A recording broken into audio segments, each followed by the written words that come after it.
Hi Guy, in this video, we review Cuisinart TOA 60 Air Fryer Toaster Oven. Every cooking function you could need, including air frying. The Cuisinart TOA 60 Air Fryer Toaster Oven is an air fryer, toaster, oven, and broiler in one, but the capacity means it's best for small households. Pros: 7 cooking functions, quiet and discreet, plenty of room. Cons: door can fog up, takes up a lot of counter space. Expensive. This space-saving multifunctional toaster oven can air fry, broil, and oven cook, so long as you don't want to cook for a crowd. It performed pretty well in our tests, but there are a few frustrating features, and the air fryer mode was unimpressive. Performance. Since the Cuisinart Air Fryer Toaster Oven comes with an array of functions, we were keen to test as many of them as possible. We had a go air frying home-style sweet potato fries, frozen thick-cut fries and chicken wings. We baked a cupcake, and used the roast and pizza setting to cook a pizza. For our frozen thick-cut fries, we set the temperature of the mini oven to 440°/230°C per Cuisinart's instructions. Since this was our first test, we decided to allow the oven to preheat for 5 minutes before putting in our fries for 12 minutes, shaking them midway through cooking. In letting some of the heat out to shake our fries, we probably just about saved our food from oblivion. By the end of the 12 minutes, the fries were a little too brown, and a little dry. We tried again, this time following the air fryer-specific cooking instructions found on the fries packaging, which suggested cooking at 350°/180°C without any preheating. Cuisinart claims this model can heat up in 90 seconds. While they took a little longer to cook at 15 minutes, the results were perfectly crispy, golden fluffy fries. With these learnings in mind, we moved on to chicken wings. We were delighted to find we could comfortably fit 9 wings in the basket, impressive capacity for an air fryer. You could probably fit in more if you layered them, although we'd advise against this if you're looking for super crispy results.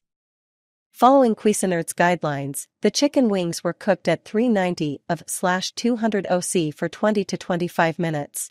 Cuisinart doesn't offer any information on how much oil to use, so we followed our standard measure, using 12 tablespoons oil to evenly coat the wings.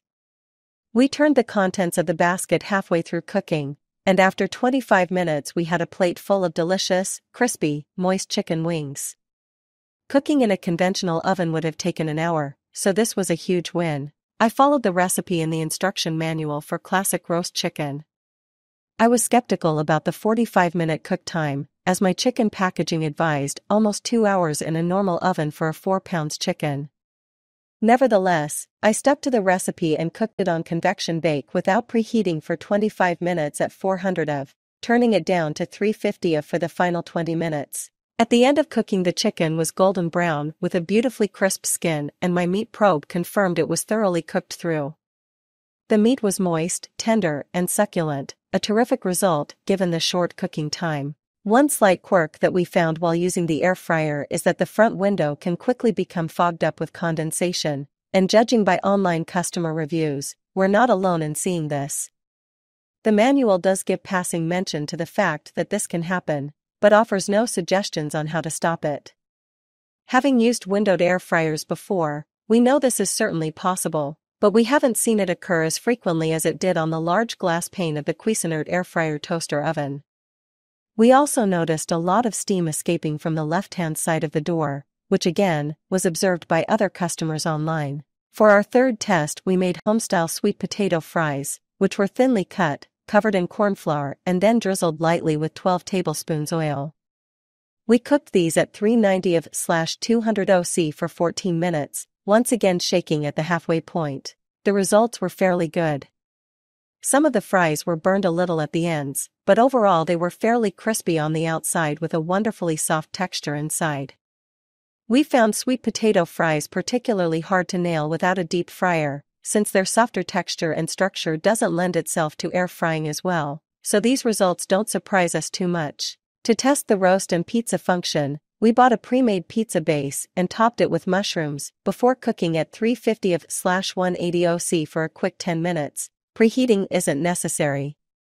While this knocks only a few minutes off the cooking time we'd have required in a regular oven, every little helps. The pizza came out perfectly and evenly cooked, which can't be said for the slightly soggy, irregular results of some domestic ovens.